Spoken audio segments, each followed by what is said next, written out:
and thanks for the introduction and the opportunity to speak to you guys today. I understand that you guys are learning how to be leaders, and I think part of that is making decisions and planning things in a way that really are ethically sound, and also that give everybody an opportunity to participate.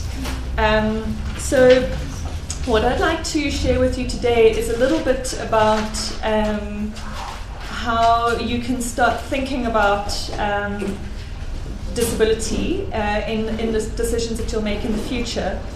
But the way I'd like to do that is by taking you through the development of a strategy that the program that I run at Africa Tikkun was built upon. So taking you through a little bit of strategic development as well as looking at inclusion at the end. So of course the entire program that I run is geared towards including people who ordinarily would get left out. No business should necessarily kind of be built on this kind of premise, but what you do need to think about is the decisions that you make strategically once you start to be in leadership positions. So just to give you a little bit of background, way back in 2010 was the first time that I came into contact with Africa Tikkun. And I was approached by Africa Tikkun, that's a big national South African NGO. It's been around since 1994. And over the years, this organization has grown. And today, Africa Tikkun has community centers in 5 different communities. So here in Gauteng, we have community centers in Orange Farm, which is about 40 kilometers south of Joburg. We have in Alex, pretty much in Hillbrow, right next to the Constitutional Court, and in Diepsloot. And then we have one site in Cape Town. And really, Africa Tikkun is dedicated towards the development of children, right from when they're little, all the way through to when they hopefully get a job. Okay. So part of our mission with helping, I think last year we had about 17,000 children going through Africa Tikkun programming, is to provide early childhood development services, after school services for children that are in school. So homework support programs, libraries, computer centers and so on, places where children can come after school to top up what they're getting at school. And then from there on, we have skills development programs to try and make that jump from school into work. So when I was approached by Africa Tikkun in 2010, what the management of the organization had realized was that although we're doing all these things for children, there are some children that systematically our organization was excluding because we didn't know how to accommodate them. And those were children with disabilities. And right back at that time, I was approached and asked if I could just start up some sort of creches where all the disabled children could come and get looked after, and then they could go home at the end of the day. And quite luckily, at that time, I managed to convince the management of the organization to say, hey, can we just take a step back and have a look, do a bit of a baseline study, a bit of a needs analysis, and try and figure out, actually, as an organization, how can we include children with disabilities and become a more inclusive organization, rather than just deciding what activity we want to do and doing that and not actually having any idea of how that would actually develop our organization as a more inclusive place. So at that time, I managed to convince the management to let me go and do some research. So I spent time at all the different sites. I went and visited all the different disability-related services that were available in each community. I spent time going to people's houses and meeting people, all people who had children who may want to come to our organization. And at that time, what I found was that the situation was far, far worse than we really ever could have imagined. And this was something that also, I think, I'm not sure if any of you have family or siblings or parents who have disabilities, but this, certainly in our society, is extremely invisible. So when I was 17 years old, I went to Japan as an exchange student.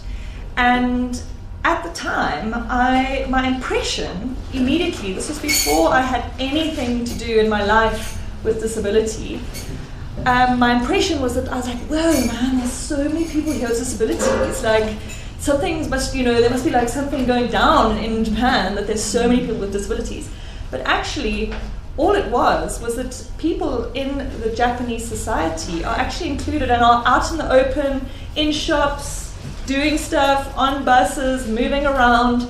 Every street is designed to help people get around, whether or not they are able to walk, whether or not they're able to see nicely, whether they are not they're able to hear. And that is so different from our society.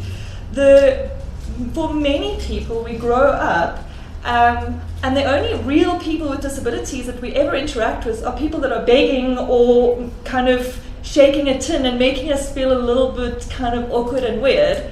And we're not really used to being around people that are really different and diverse. And so the first thing I'd like you to really take in is that when we talk about disability, I think often people kind of visualize the real extreme. And actually, disability is firstly a spectrum of human diversity. Absolutely every single one of us is somewhere on that spectrum. And it's not even a one-dimensional spectrum. So there could be a spectrum of how well we can see. You may be able to see nothing, maybe have perfect vision. There could be a spectrum of maths competence. You may be Einstein and amazing, or you be struggling with like standard 8, second grade, maths literacy. So absolutely every person in the world is somewhere on a spectrum of ability and disability, okay? That's the first thing to take in. The next thing that I'd really like you to also sink in is that the majority of children with disabilities that I now deal with in our program do not have visual impairments or hearing impairments. The most common thing that I come across is children with a mild intellectual impairment. Children that are just struggling with school. And that's not a few kids. It's really like a huge proportion of kids in every single class that are just one step behind. And often that's not actually to do with their intellect. Often it's to do with barriers that they are facing in life. Okay? So with all of these things, I think if you can just start forgetting about that extreme, people who have multiple severe or profound impairments. For instance, people that have a severe case of cerebral palsy, which is brain damage, who maybe cannot stand, cannot eat on their own, cannot speak, cannot see, cannot hear. That is an extreme, and that really is a minority. The majority are much more this way, and much more just not managing to fit into the mainstream. And the mainstream as it is now, not necessarily the mainstream as it should be. If we're thinking that so many kids drop out of school at grade 10, we need to start thinking, what is it about the school that is not allowing them to actually get the support that they need to get through education? So that's something that we'll touch on again later. In any organization, and I think you're going to be learning about BEEE, you're supposed to have 3% of your workforce across the board that have certain impairments and disabilities, okay? The problem from my side is that the way our society is set up, and I'll take you through this now, is that there are so many opportunities now for young people with disabilities to get learnerships and entry-level jobs, and everyone is grappling. The demand is there because there's that 3% that you're supposed to have. But my problem is that there's no supply. Why? And I'll take you through it. Because there are so few children with disabilities that actually get through school.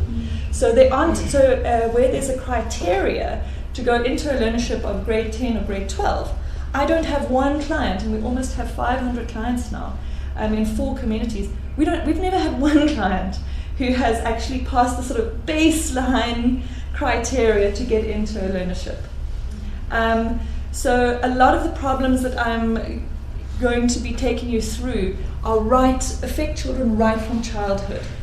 And so when it comes to actually trying to get a job, it's really, there's a lot of work to be done before someone's 15 or 18 and is starting to hopefully enter the workforce.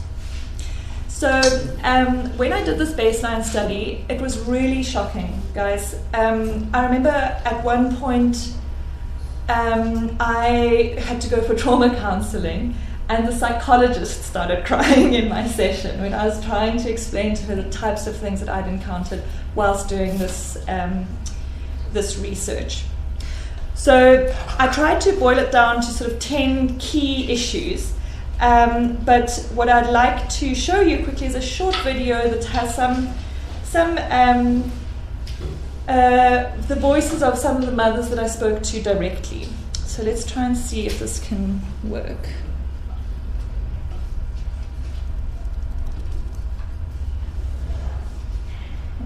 The speakers on.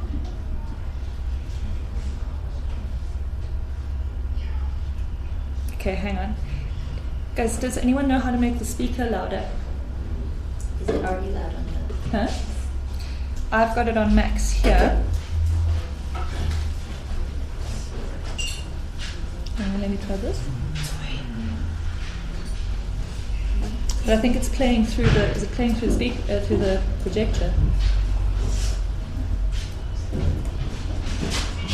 He is my second child. He is 15 years old. There's no sound up to now.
come back, she's half wet, So I just ran here from my place to the daycare center.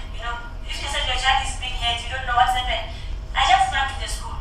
When I get there, the mouth was swollen. Then they just wiped the blood there. I didn't see them because she was just swollen. And then they did wipe off all the blood and put him in a corner with a seat. This baby seat, the red one, and there. He was there. So I asked them what happened. He was swollen. Everyone said, I didn't see, I was in the kitchen. I didn't see, I was in the room. I didn't see, I was in the office. No one was ready to explain to me what really happened with my child. He's peaceful. Yeah, that's what I like most about him, because he's peaceful. He doesn't cry too much. He doesn't complain. He's just peaceful, so that I love him so much, so much. The way I heard him teaching them that he's a human being, he needs to be loved. My main concern is for them to be treated with respect, as they are human beings like everyone, and they've got rights like everyone in South Africa with every right. They also have that right. So I would like the community around us, to respect us and our children, as normal families. Okay, so guys, I think you can see that the sort of background and bringing up a child in our society with a disability is really complicated, okay? It's not a straightforward thing, and when you have children who have faced severe discrimination and exclusion from an early age, it really starts to become part of who you are, okay? I think you can also see that the situation isn't a straightforward thing. It's very complex. And so over the course of that study, I tried to distill things into 10 sort of main issues that I picked up. So the first thing was that I think you can see that the effect of poverty and the relationship between poverty and disability is very strong. And that is a type of cycle, it's called the disability poverty cycle, which is perpetuated by disability and actually lasts for life, especially if you don't manage to get an education and you never manage to get a job. The next issue, which I totally excluded from the baseline video, was the extreme level of gender-based violence perpetrated against children with disabilities, and almost no hope of any kind of justice. So there are lots of different reports, but it really seems like children with disabilities are between 4 and 9 times more likely than their non-disabled peers to be the victims of sexual abuse. And I can certainly tell you that after almost 6 years of trying to fight against this, we have not had one good conviction in a case involving any of our clients. The next thing, which is a massive, massive problem, is access to education.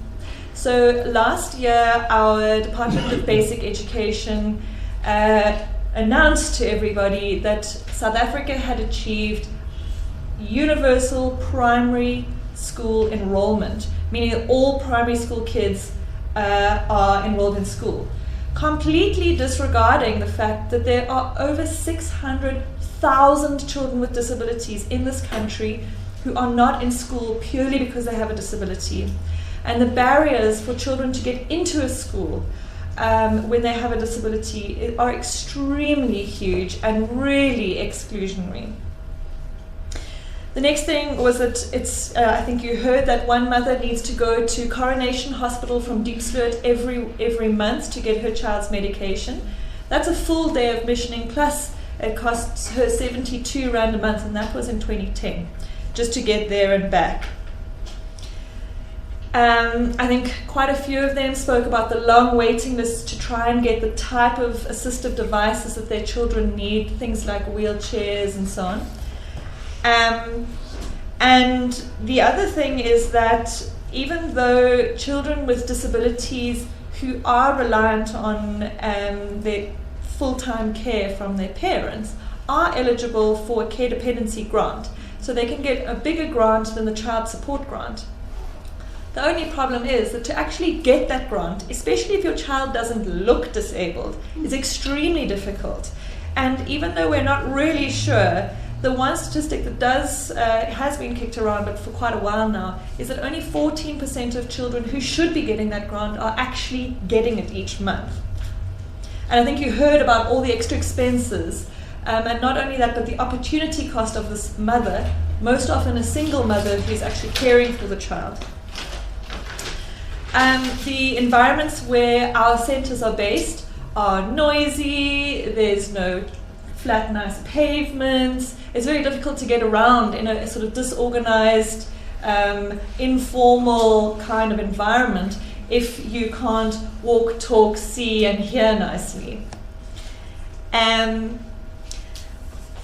The other thing that I noticed was that although many of the mums that I spoke to were really angry about the situation, I think that comes through quite well on the video. Many of them really were not 100% sure about what their rights were and what the rights of their children were. So, for instance, going to school, children between 7 and 15, it is compulsory for all children to go to school. But many caregivers, because it had been so difficult to get the kids into school, really didn't realize that was a human right. It wasn't like a luxury to get your child into school. That's your right. Even today, of our clients, 97% of the caregivers, the primary caregiver of our clients, are single mothers.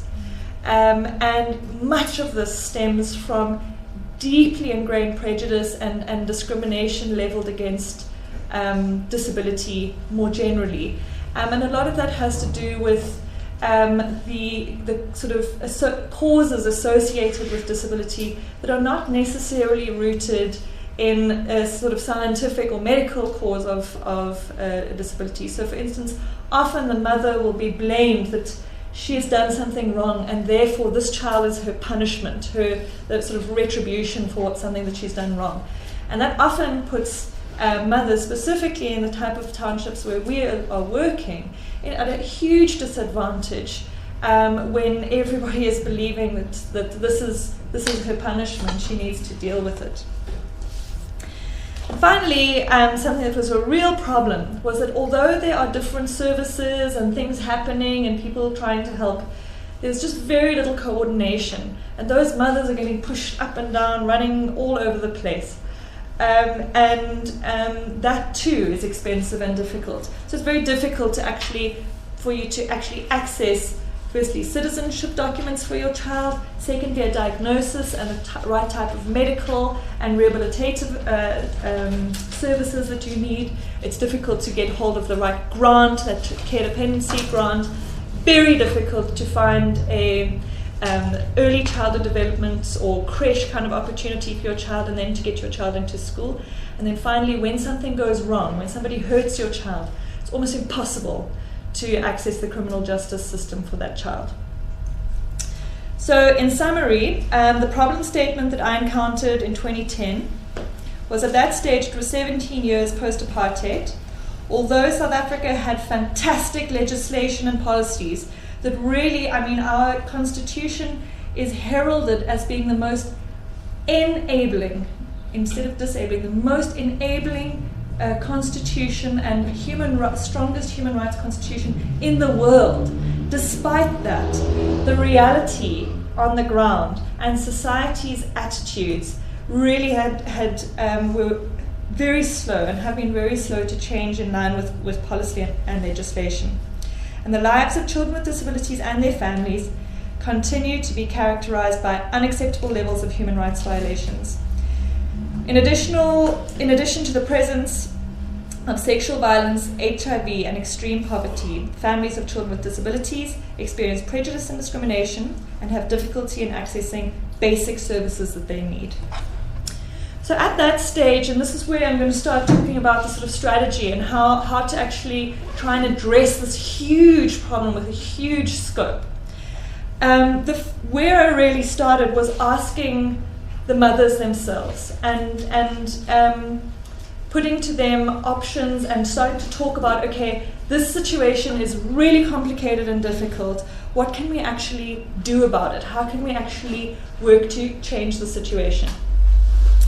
And right in the beginning, in one of the focus groups that I ran, one of the activities that we did was we took pieces of paper and wrote out on them all sorts of options for services that our organization, Africa Tikkun, might be able to provide.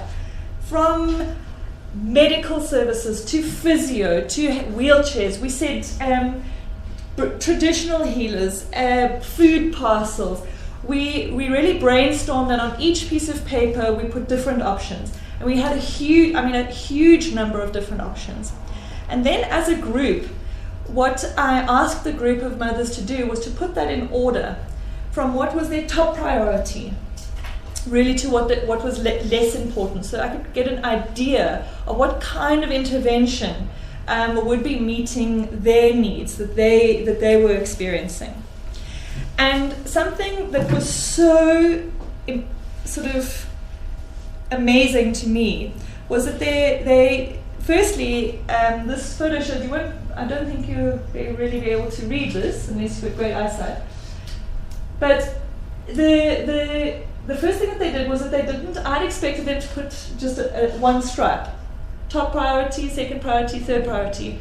But the first two lines, they put 4, a kind of cluster, and then lower down, what you can't see here is that it was 1, 1, 1, 1, 1. The most important thing that they wanted was to teach their community about accepting children with disabilities and some kind of public awareness campaign. They wanted a support group and psychological support, okay?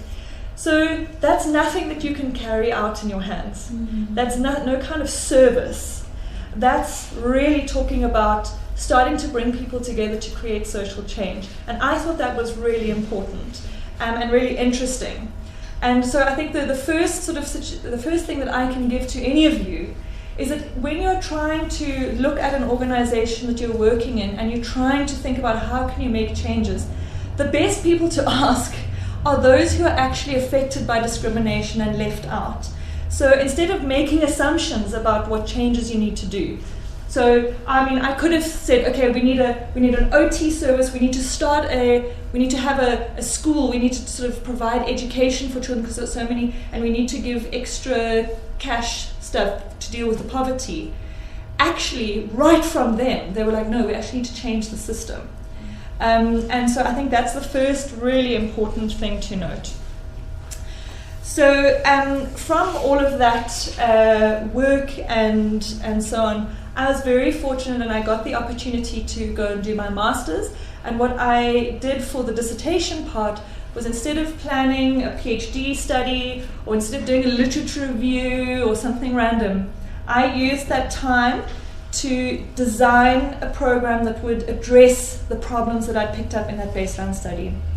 And so that was what I was up to in 2011. And then from the end of 2011, I got to come back to South Africa, and I was employed by Africa Tikkun to actually give this a try and actually try and implement this empowerment program that I'd designed.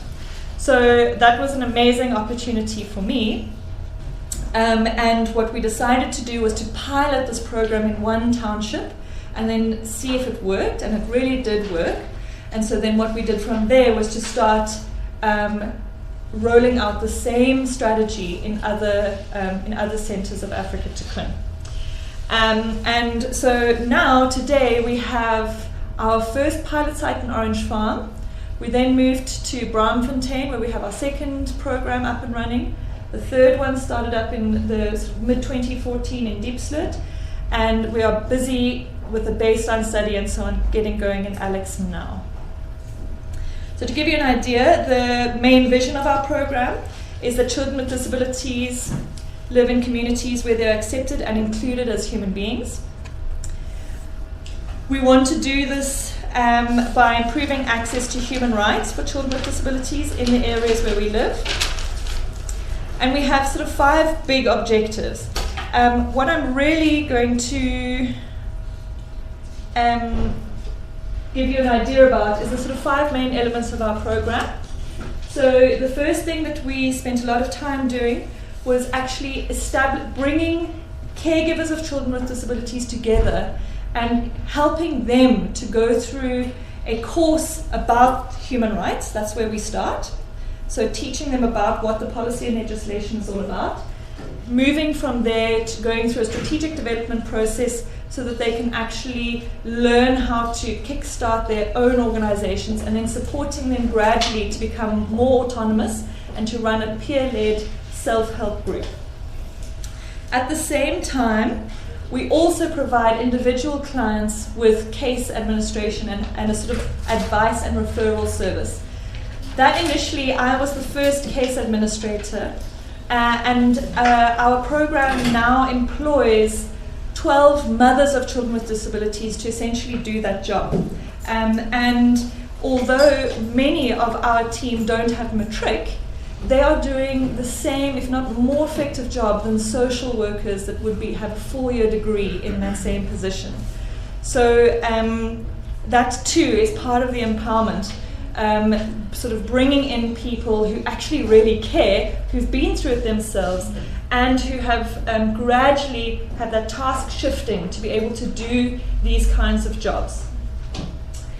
At the same time, we have had a big push to make Africa Tikkun a more inclusive organization overall, and that means that all the programs, from the programs for little kids right through to the programs of getting people into jobs, that at every step of the way, our programs that we are offering are also offered to children no matter what their needs are. So for instance, if we have our early childhood development centers, those are centers for kids between 2 and school-going age, and it's like a daily creche. We have 17% of our kids in those classes have disabilities, okay? So we have children mixed in with everybody else, learning from each other, and so hopefully as those kids get into school and they go through life, it's not going to be only people begging and the odd person that they see with disability, but they will have kids with them in the same classes right from when they're little. Okay? And finally, with the self-help group, after they come up with their own vision, their own mission, and their own strategy for their group, we then take on projects that are important to them.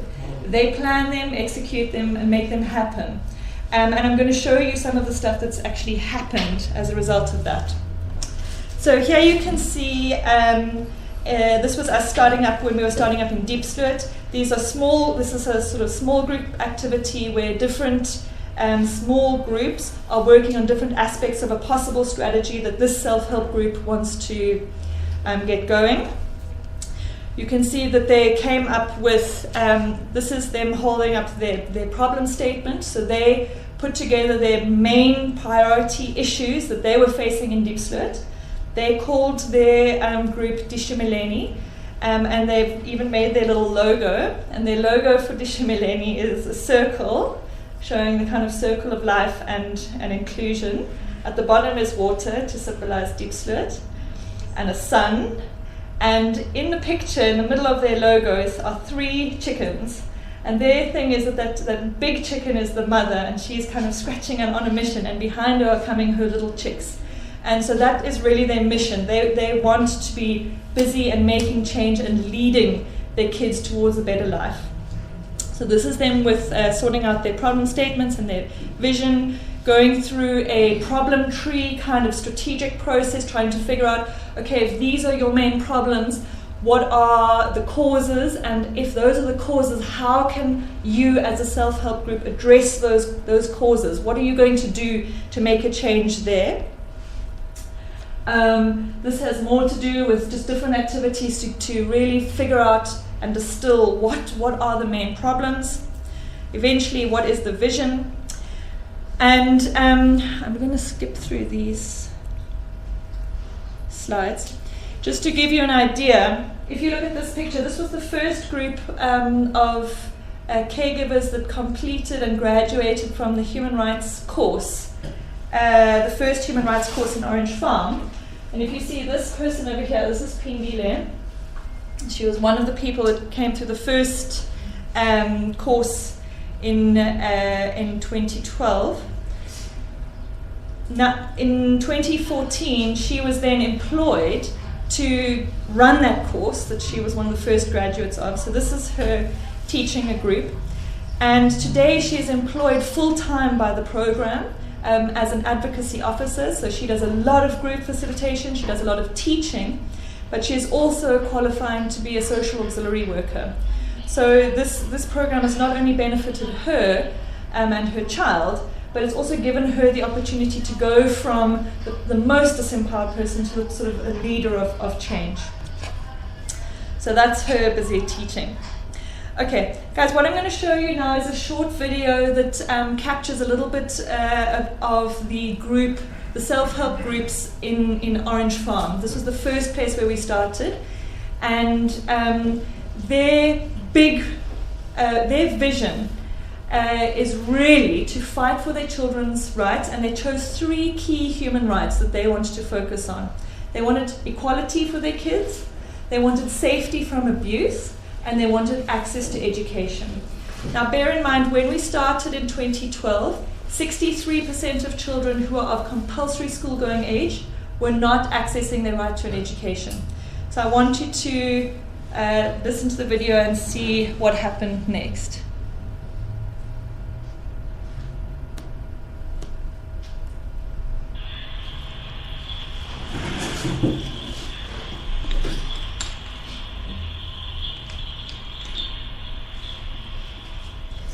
International human rights conventions and our South African Constitution say that everyone has the right to equality and dignity. All children have the right to get a basic education, and education is widely being acknowledged to be the most effective means at creating an inclusive and equal society.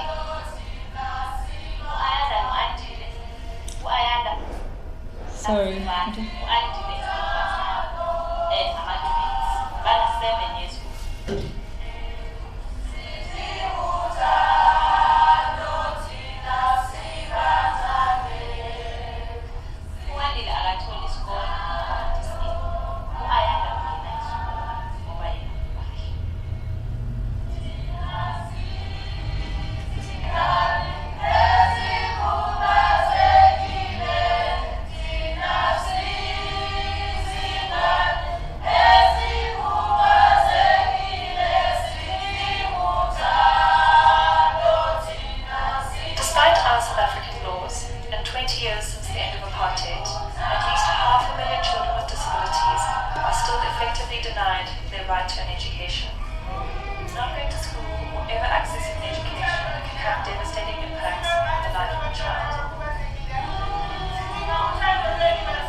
translate their human rights into action.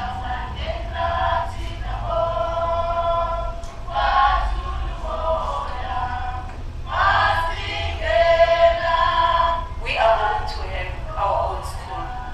No child can stay at home. They are going to attend the school. No traveling, no waiting list. They are going to shine the whole orange farm. Size kakhulu ukuthi ngihlangane nabanye abomama ngoba uma ngingedwa bengingenzi.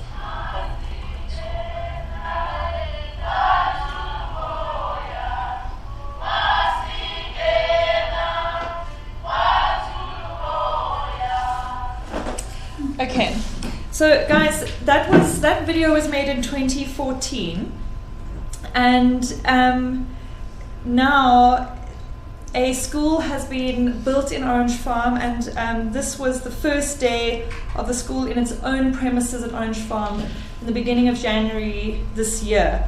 So you can see over 500 children now have a school in Orange Farm. They also have free transport. So the power of that group has really changed the way things are. And I think the message that I'm really trying to get across to you is that including people with a diverse number of different needs and accommodating people in the workplace, it may not necessarily be that you just have to kind of sort of tolerate someone with differences. It may be that the whole system actually needs to change.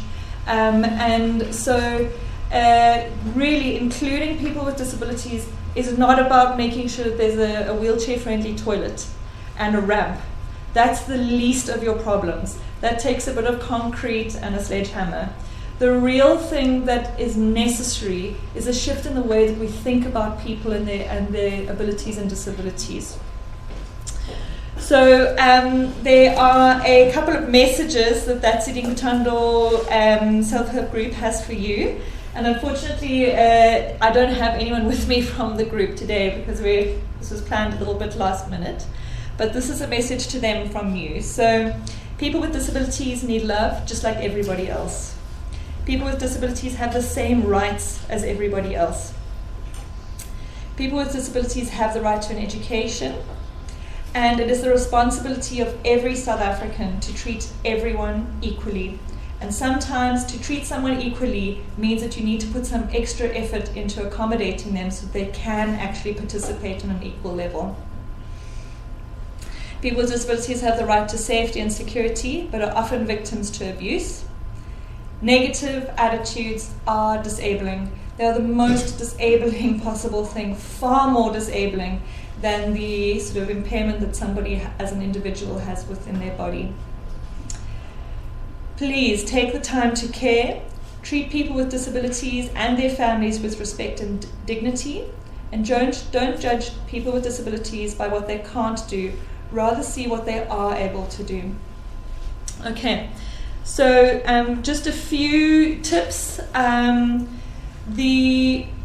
Just in terms of interacting with people with disabilities, this is sort of how to be PC, really. The first thing to remember is to use person-first language.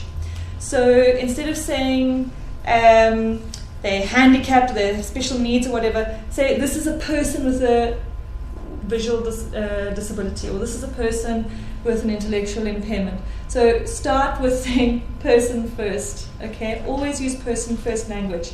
And there's a huge amount of trouble around the way people talk about disabilities. But the safest thing that you can do is to go by an international convention, and that is to use person first language. Don't focus on their diagnosis, okay? Rather just focus on, if they do have an impairment, just say this is a person that they struggle to see clearly, okay? You don't just be like, this person's blind. Or for instance, if people hate saying this person suffers from epilepsy, okay? And just be like, this person sometimes has seizures, and so we need to make sure that there's a safe place in the office for them, okay? They are things like special, challenged, wheelchair bound, confined to a wheelchair. If somebody uses a wheelchair to get around, if someone has a physical impairment or a motor impairment, they can't walk on their own, that wheelchair is their ticket to ride. That's how they get around. It's not a burden. That's the thing that actually helps them to function. Some other words that are often used, it's tricky because some sort of groups of people with disabilities are quite strong. So some people say that you must. Some people will say, I'm deaf. You must say that I'm deaf or I'm blind. Just to be safe, just keep using that person first language. It's the person that can't see well, person with a visual impairment. Okay. So here are some other sort of examples. And please, guys, when you are thinking about making a place inclusive, it goes way beyond a ramp and a disabled toilet, as I said before. Stairs, of course, are a huge problem, but even things like the height of things. So yesterday I went into a petrol station to a bathroom, and all the sinks are the usual height, but then they had a lower sink, which is not just for people that are using a wheelchair, but also for kids. For instance, an ATM, if you're sitting and you need to draw cash up there, everybody can see the screen, everybody can see your hands up. You can just think about these kinds of, just even the heights of things. If you see those, think about the way things are set up for people who can't see. I think you may have seen these kind of yellow ridges on the side of the roads, and then when it comes to a stop, they're little bubbles. Those are things that help direct people where to go. So when you're thinking about designing a place, often you need to think about how do people move through this space and what's going to make it really easy. When there's not a lot of light and lots of confusing directions and so on, these are things that make it more confusing for someone who doesn't know their way around there or can't see nice and clearly. If someone can't hear nicely, make sure that you actually face them and make eye contact with them when you're talking. They're not going to hear you if you have your back to them and you're looking at your computer while they're on their computer. You need to actually communicate directly. And find other ways of getting around it if someone doesn't have functional speech. So writing things down, writing notes back and forth, using a kind of online chat instead of trying to work through an interpreter. And if ever you're faced with someone who does have an interpreter, say for instance you have someone that can't hear and they have a sign language interpreter to translate what they're saying to you and what you're saying to them, don't look at the interpreter, look at the person that you're talking to. The interpreter is the intermediary, but you're not often people will just speak to the interpreter and then they need to relate. You actually need to make eye contact with the person that you are talking to, not the interpreter. And then the other thing is often, as I said right in the beginning, the real bulk of people with disabilities with impairments are mild to moderate intellectual impairments. So that requires, especially in the workplace, clear instructions, very good management, taking tasks and breaking them down so that the person can learn the sequence of the things that they need to do. Just being very clear and straightforward and structured in the way that things are. If you want to learn more about people with psychosocial disabilities or psychiatric or mental health issues, I do suggest that you get hold of the Gauteng Mental Health Society, because they have people who can teach you directly, who actually struggles. For instance, one of their main facilitators has schizophrenia, and she can actually explain to you what it's like being in a noisy office trying to focus on your work when you are so distractible by sounds, when you are worried about getting from your office to the toilet or back to your car, or when you have extreme anxiety. She really makes a very powerful case about what that might be like. So guys, yeah, that's where I'm going to end off. Got 4 minutes. if anyone has any questions, but yeah, thank you. Like just on the issue of like person first language, because there are actually people with disabilities who prefer you to say that they're disabled first, because they feel like if you say a person with disability, it kind of ignores the fact that they have a disability. And like on the issue of inclusion, I feel like inclusion as a concept, sometimes it does have limitations, because a lot of the time we often enforce inclusion, but we don't actually ask people with disabilities if they want to be included. So, I mean, like sometimes you find that people with disabilities actually don't want to be included. They want to have their own space. They want to be amongst each other. And also, I feel like sometimes inclusion also is based on a premise of normalization.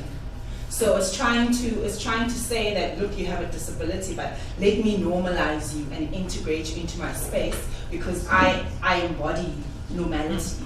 And also the other thing that we often don't take into account when we're dealing with inclusion is the politics of difference. Because whether we like it or not, or whether people actually consider it or not, people with disabilities are widely different. They are extremely different. So I think sometimes when we talk about inclusion, it's very important not to use it as this blanket term. We're going to include, but they're not actually interacting with how the various ways in which people are actually experiencing. Because I mean, disability isn't just some abstract pie in the sky thing, it's embodied. So their bodies are their experience of what it means to have a disability.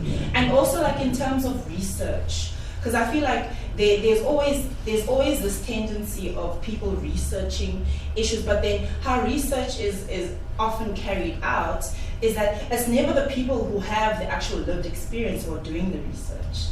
So that's like, it's very interesting, because I feel like a lot of research has a very parasitic relationship where you come in there, you get data, you collect data, and then you write a paper without improving the livelihood of those people, or without having those people's voices within the work, or having them write about their own experiences.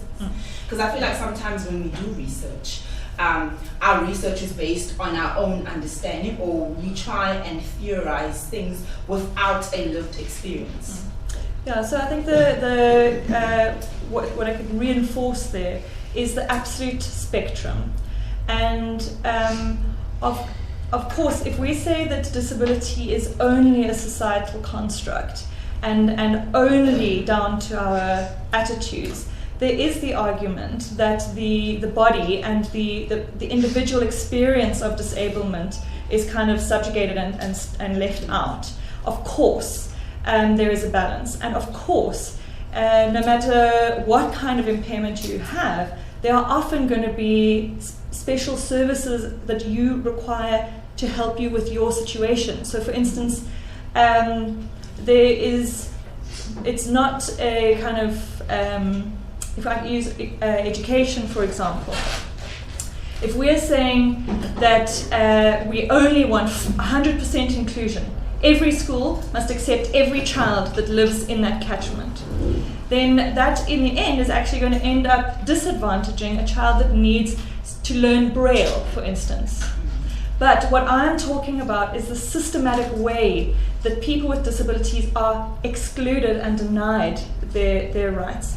So on the flip side, if we're saying that every child with a disability needs to go to a specialized school, not be included, but they must go to a specialized school, that would mean that South Africa would need to build more than 3,000 new schools just to cope with the kids that we currently have.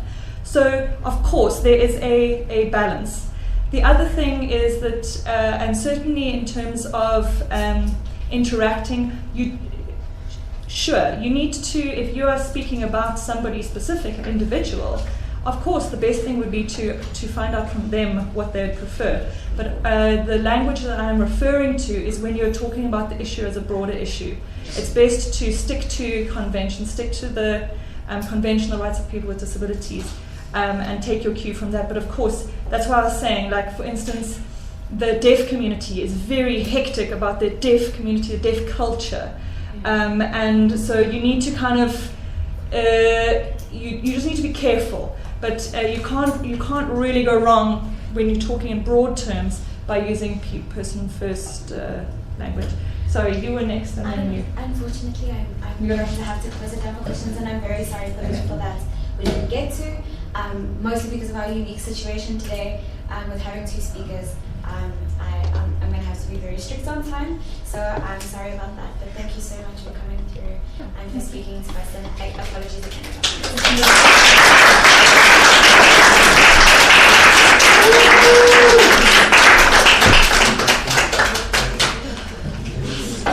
So we're going to have a session immediately after, so if you can sit tight for like the next 5 minutes, and then we'll get started. Definition. Okay.